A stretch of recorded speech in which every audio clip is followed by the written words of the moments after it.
de Jésus-Christ selon saint Marc. Jésus prend avec lui Pierre, Jacques et Jean et les emmène, eux seuls, à l'écart sur une haute montagne. Et il fut transfiguré devant eux. Ses vêtements devinrent resplendissants d'une blancheur telle que personne sur terre ne peut obtenir une blancheur pareille. Élie leur apparut avec Moïse et ils s'entretenaient avec Jésus. Pierre alors prend la parole et dit à Jésus, « Rabbi, il est heureux que nous soyons ici. Dressons donc 3 tentes, une pour toi, une pour Moïse et une pour Élie. » De fait, ils ne savaient que dire tant était grande leur frayeur. Survint une nuée qui les couvrit de son ombre, et de la nuée une voix se fit entendre. « Celui-ci est mon fils bien-aimé, écoutez-le. » Soudain, regardant tout autour, ils ne virent plus que Jésus seul avec eux. En descendant de la montagne, Jésus leur défendit de raconter à personne ce qu'ils avaient vu, avant que le Fils de l'homme soit ressuscité d'entre les morts. Et ils restèrent fermement attachés à cette consigne, tout en se demandant entre eux ce que voulait dire « ressuscité d'entre les morts ». Acclamons la parole de Dieu.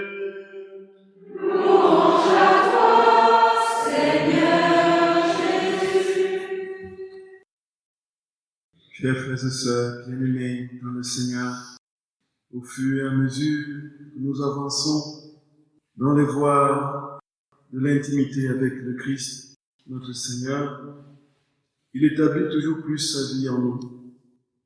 Et la grâce sanctifiante faisant progressivement place à ce grand cadeau de sa vie divine, où il s'unit à nous de manière substantielle, nous réalisons en nous, comme dit saint Paul, la stature parfaite du Christ.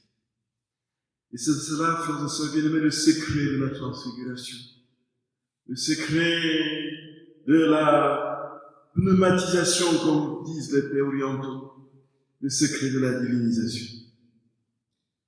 Frères et sœurs, le Seigneur a cheminé avec ses apôtres dans une humanité platement triviale. Jésus a été dans les rues de la Judée, de la Galilée, sans aucun domicile, comme il dit lui-même au jeune homme qui veut le suivre, le Fils de l'homme n'a pas où reposer la tête. Il était sans aucun cortège à sa suite pour l'escorter, sans aucune garde. Il passait ses nuits dans les montagnes en prière. Il n'avait qu'une seule tunique, celle que lui avait cousue sa très sainte mère. Il marchait dans les rues annonçant le règne, accomplissant des signes, certes. Et naturellement, frères et sœurs bien-aimés, lorsqu'il commence à accomplir des signes de manière étonnante, on va lui dire, il va s'entendre dire, n'est-ce pas, c'est celui-là, n'est-ce pas seulement celui-là, le fils de Joseph, le fils de Marie, ne le connaissons pas nous? Lui qui parcourt nos villes et nos villages, lui qui vient, c'est le fils du charpentier, il n'allait de rien. Son humanité avait recouvert entièrement et de manière parfaite sa divinité, du moins en apparence aux yeux des hommes. Les hommes voyaient l'humain, pourtant le divin en lui, frères et sœurs bien-aimés, était bien présent et réel. Et cette divinité va se manifester de manière particulièrement vibrante sur le Tabor. Et donc sa divinité, se réveillant, couvre son humanité. Ses vêtements, comme on l'entend dans cet évangile, frères et sœurs bien-aimés, sont étincelants d'une blancheur. Au-delà de tout ce que l'on peut avoir comme blancheur. Et les disciples qui sont à l'ombre de cette lumière sont nimbés de gloire. Ils sont entièrement happés par cette divine et céleste lumière qui sort de notre Seigneur. À côté de lui, 2 principaux personnages, Moïse et Élie. Frères et sœurs bien-aimés, nous ne pouvons pas autrement illustrer la vie dans la divine volonté que par la transfiguration. Au fur et à mesure que nous grandissons dans l'intimité avec le Seigneur, cette lumière divine, par sa vie qu'il forme en nous, se déploie. Et comme pour certains saints, elle s'est montrée véritablement extérieurement. Nous portons en nous la lumière, frères et sœurs bien-aimés. Qui est la lumière? C'est celui qui a dit « Je suis la lumière du monde ». Nous portons en nous la véritable lumière qui est venue dans le monde éclairer les ténèbres.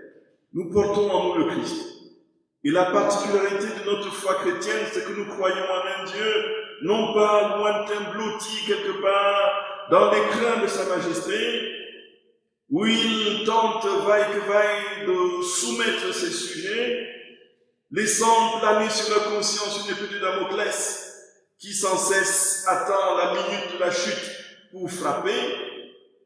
C'est un Dieu plus intime, comme dit saint Augustin, plus intime à nous que nous-mêmes. Et puisqu'il est en nous, frères et sœurs d'amour, il se déploie dans tous ses actes et dans toutes ses œuvres. Et s'il lui plaît de manifester ad extra sa lumière divine, comme chez beaucoup de saints, gloire soit à son nom. Quant à nous, nous avons cette conscience, et ce n'est pas ce que nous recherchons, nous avons cette conscience que Dieu nous habitant irradie notre être tout entier, et nous devenons véritablement théophores. Nous portons, frères et sœurs bien-aimés, nous devenons luminoformes, nous avons la forme de la lumière. Vous êtes la lumière du monde, vous êtes le sel de la terre, dit notre Seigneur. Nous sommes configurés à la lumière du Christ par participation, là où il est lumière par nature. Nous sommes ainsi, frères et sœurs bien-aimés, dans cette optique qu'au fur et à mesure que nous avançons, nous devenons toujours plus lumineux. La vérité est là, non seulement dans nos actes, non seulement par notre humilité, notre simplicité, notre bonté, notre générosité, notre patience, non seulement par la manifestation des attributs de Dieu, mais aussi surtout, frères et sœurs bien-aimés, par notre capacité de nous unir au grand mystère qui va suivre la transfiguration, qui est le mystère de la croix. La croix devient désormais source de lumière. La croix devient désormais, frères et sœurs bien-aimés, le lieu où la lumière taborique prend toute sa consistance.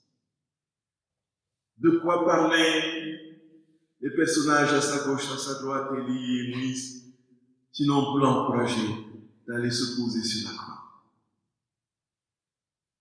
Il s'ensuit, frères et sœurs bien-aimés, que nous pouvons être lumineux dans les épreuves. La lumière qui jaillit du cœur du chrétien énamouré de son Dieu, c'est une lumière qui s'est forgée dans le bois de la croix. C'est une lumière qui n'a eu pour seul appui et soutien que celui sur qui il se repose, son Seigneur et son Dieu.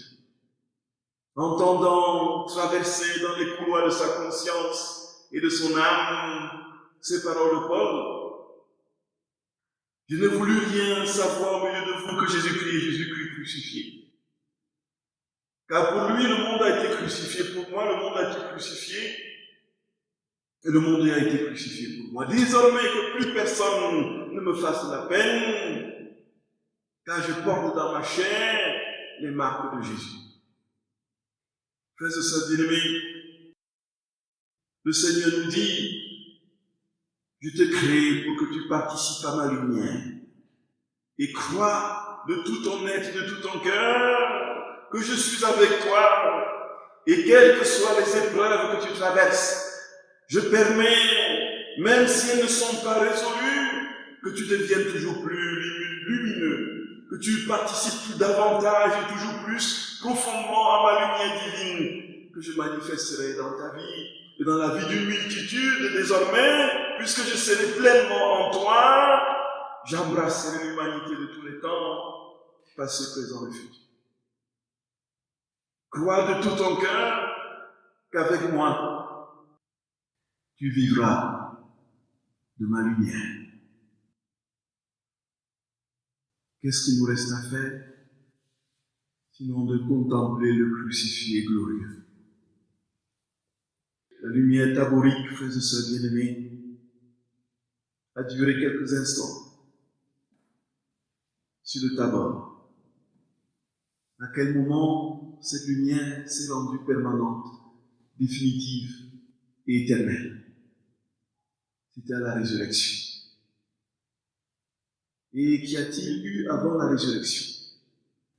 Il y a eu la croix. Pour que cette lumière devienne permanente, définitive et éternelle, le mystère de la croix est incontournable. L'union à notre Seigneur, frères et sœurs, dans son amour infini, l'accueil de sa vie pleine, nos pas dans ses pas, laissons-nous transfigurer par lui. Et entrons dans son projet.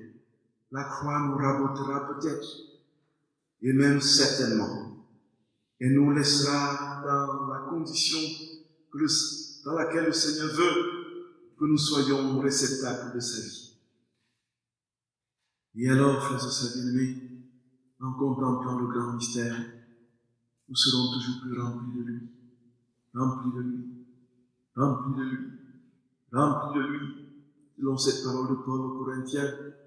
Nous qui, le visage découvert, contemplons comme dans un miroir la gloire du Seigneur, nous sommes transformés en la même image de gloire en gloire. Nous sommes transformés en la même image de gloire en gloire, comme par le Seigneur qui est l'Esprit. Contemplons le Seigneur, frères et sœurs bien-aimés, et laissons-le nous transformer en son image de gloire en gloire, jusqu'à la transfiguration définitive dans la plénitude de sa divine volonté, pour l'éternité des éternités. Joie sans fin, gloire sans fin, Te Deum éternel, dans la compagnie des saints et des anges, pour les siècles des siècles. Amen.